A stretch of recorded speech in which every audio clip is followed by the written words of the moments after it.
Hi friends, Renee Keese here with Carolina Creative. I'm a Stampin' Up! Demonstrator here with more card making ideas for you. Today I am going to again be working with winterly treetops, but putting a different spin on it. I want to use this bow. It's a lot of greenery, and so what I've done is I've already taken this stamped it 3 times and punched it out because I want to use 3 of them. And I'm trying to save some time here, so I've pre-colored 2 of them since you don't want to watch me coloring all this. I have selected 3 different shades of green, and I'm using cherry cobbler for the berries. And as I color that, I'll go into a little more detail on that, but that was to save some time. I have also stamped and die cut just the single bird. I've been stamping today in gray granite. It's just a little lighter, so gray granite. So it's not a real dark color on the images, as you're going to see. So let me flip the camera down. I'll start coloring and talk about what I want to assemble. So I'm gonna make sure I've got a good area here to work in. So I've got my blender pens. I had already taken my shaded spruce and done some of these leaves. I looked at this and decided there were 3 different types of leaves, and that's why I picked 3 colors of green. Now you could very easily make this monochromatic and pick 1 color green and do all of it in green and just make the berries pop. So this leaf here I'm doing in Old Olive. And there's a little one back there too. So there's actually 4.5 leaves.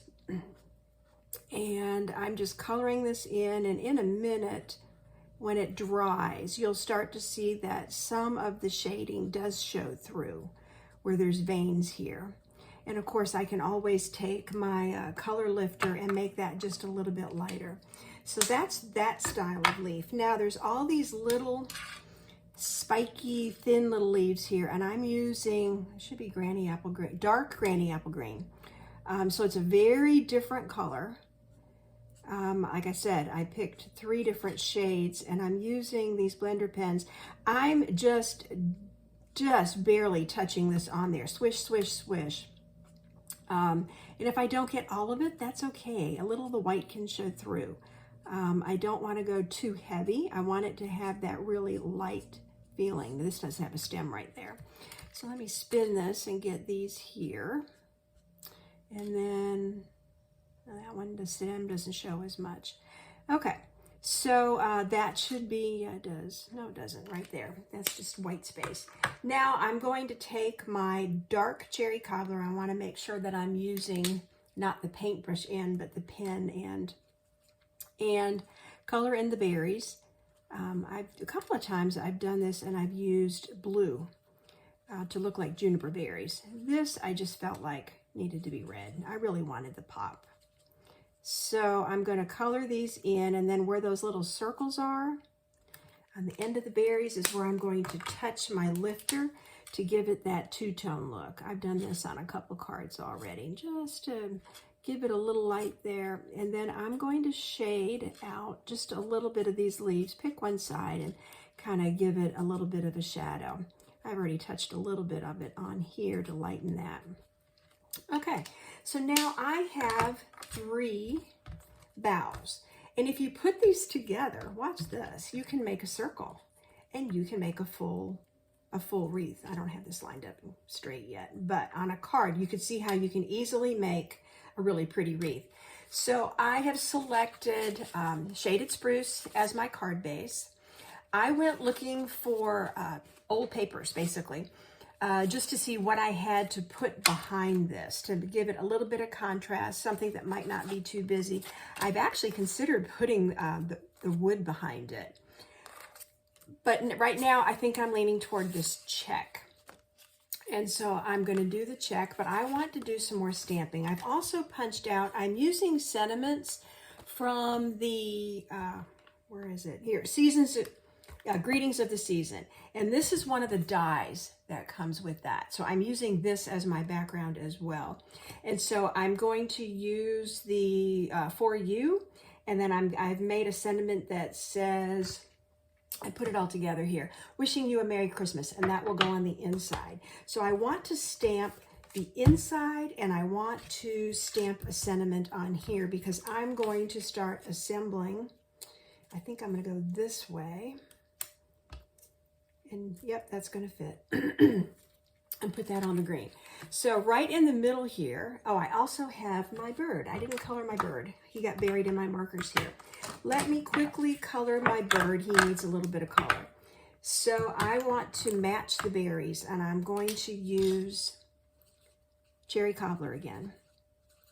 Okay. And then I'm going to give his beak just a dash of color. Make sure I've got, nope, the right end here.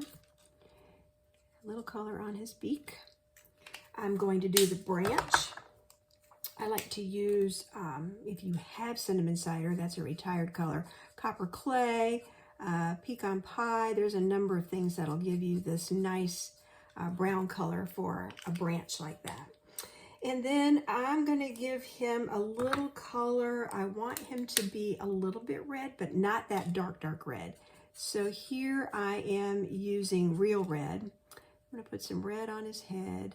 His, her, I'm not sure. I guess this is going to end up looking like a female when I'm done because I'm not going to give it a whole lot of red color. I'm going to, again, use, this is dark petal pink actually, but it's that almost flesh tone kind of color. And so, whoop, I didn't want to use that end. I was trying to hold that and it didn't work. There we go. They do seal very well, which is good. It keeps your color from drying out. So there we go. I'm doing a mix of color here, a little petal pink, a little red. And then I think I'm just going to take my lifter pen. It's already fading just a little bit, which is good. I don't want this too bright and bold. Just a little bit of color. I could put a little bit, I think I am. I'm following the artist's design here. And because there's these markings here, and a little bit there, I am going to add just a little bit more color. There we go. So that's my bird. Now, I said I was going to start stamping. What I'm going to do is in granite gray again, just like I've stamped everything else. I want to put a little something on the inside. So I'm just going to stamp, kind of ink up one side here and put a little bit of this pine bough in there. There we go. And then I'm going to get my shaded spruce. That is the card base color, so I'm kind of sticking with it. So I am going to stamp my inside sentiment, wishing you a Merry Christmas. I did have to, and I'll tell you what, I lined this up on my grid so that I got it straight, and then I put it onto my stamping block. So that's just a little secret. If you've got something with straight lines, use it. It helps to very quickly line it up and get it straight. And now I just need to keep my block straight as I'm stamping. So wishing you a Merry Christmas. And then on the front, when I put this together, I'm also going to put the bird here. And I have plenty of room to center up and put my sentiment here. It's going to say, for you. And I'm just going to put it in the middle, like that. Okay, so now I'm done stamping. I'm going to put the ink away so I can't get anything with ink on it, and start assembling. So first thing I will do is put my insert inside the card, because this is a very dark colored card base. We definitely need an insert in there. So let me dot and dash some glue here. There we go. And put the insert on the inside, and I'll work my way up to the top. Now, I could go back and color this. I'm actually thinking about just leaving it like it is, but I may change my mind once I see this put together. So I will go ahead and put the piece of designer paper on here. I'm not going to frame this. I think when this is all assembled and put together, there's going to be enough layers and busyness here that it's just not going to need it. So now I'm going to center this on my plaid there, and I could have grabbed my tape runner, but I didn't. Okay, so and even the plaid is a little bit wavy. It's not perfectly straight. So I'm having to just eyeball this. Now, with that part there, you can see I had another one that said Happy Christmas, and I thought about using that, but decided not to. So now I've got to decide, how do I want to assemble my wreath? Do I want it to cover that, or do I want to put a bow? I did pull out this little, that might be Pool Party. So it's a shade lighter than the spruce and the rest of this. I could put that up there, or I could simply cover it. I mean, there's a lot of ways that you can assemble this to give it that round wreath look. Of course, I would want to center that, or I could make it go over the top this way. That will hide the pretty shape, so I'm actually leaning away from doing that. I want to be able to see a little bit of those corners, is what I'm currently thinking. So if I cock that at just a little bit of an angle, I want to get this laid out before I start gluing it down so I know where everything's going to go. And I could make this just a little bit bigger, now realizing I am going to end up covering up a lot of that shape, and it doesn't matter, that's not an important part. But now I can put the bow up at the top, I can put the bird kind of over the side, or even a little bit toward the center, which is kind of what I'm liking, is putting it down there. Okay, I think I have a plan here. Yeah, so this is what I'm going to go with and try to glue this down the way I've laid it out. I am going to start with this one and take a look at how it was on there. And I am going to use liquid glue for this, because it'll allow me, just for the first 30 seconds or so, to slide this around a little bit until I get it positioned where I want it. So let me do that, and then I'll have to match the other side and just hope that I get this lined up. So you can see that there's a lot of things we can do with these pretty boughs of greenery. And yep, that looks about right. Overlapping there.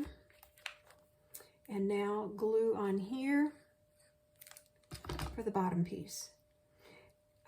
Could have made it stick up. I could have put dimensionals under this.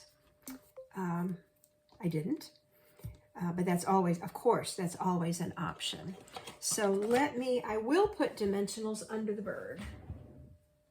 And I had the dimensionals out yesterday. There they are.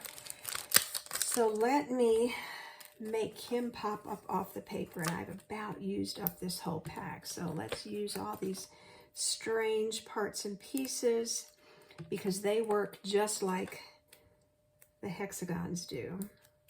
Perfect. And then another piece down here. And then I'm going to grab a couple of the minis off another sheet and just try to support. I don't want it to show, that's the trick here. Try to support the tail, and I'll stick one in there. And now I'm just going to peel these off. And I'm just using my thumb for these. Oh, I know another, I need one up here. That's the other place I like to put a mini, is to make sure that those berries get some support behind them. I think if the tail sags a little bit at the very tip, that's going to be okay. So I'm going to put the bird. I don't want to cover up. I have one that's wanting to stick, as it should, but yeah, he's kind of off to the side. So the last two touches here, I grabbed my glue dots. So I'm going to put a glue dot behind my bow, right in the center on this one. There we go. And just put my bow up top here. And then I do want some shimmer on here. So I want to give our bird here a little sparkle. He needs it. And then put some on all the red berries so that they will have a shimmer if you hold the card just right. Could put a little, just a line or two on these green leaves too. Okay, so I have, of course, it's going to take you some time to color all three of these, but I did save time for today. I've made a card that says, "For you, wishing you a Merry Christmas." Let me flip this camera up. This is one way to do it and to use these boughs. I also did one yesterday. Now this is more subtle because I use the watercolor pencils, and so I colored this in same way. I picked 3 colors of green. I did red for the berries. This is one of the die cut birds straight out of the paper. And then I put these side by side. They could go top and bottom. They could go this way. And instead of being a full wreath, overlapping like this other card, this is just another version. And again, I went and found some old designer paper. This is just a gold, it's got a little metallic stripe on there. And I put wheat, the wild wheat behind it, and then it's on garden green. And so it's just a different vibe. Thinking of you always versus a Christmas card, but different ways to use these greenery boughs. So thanks for joining me today. If you like the projects or products you see here, you can find me at Carolina Creative or hashtag Carolina Creative. And I am on the Stampin' Up! Network at Renee Keys. Thanks for joining. Stay tuned for the next one.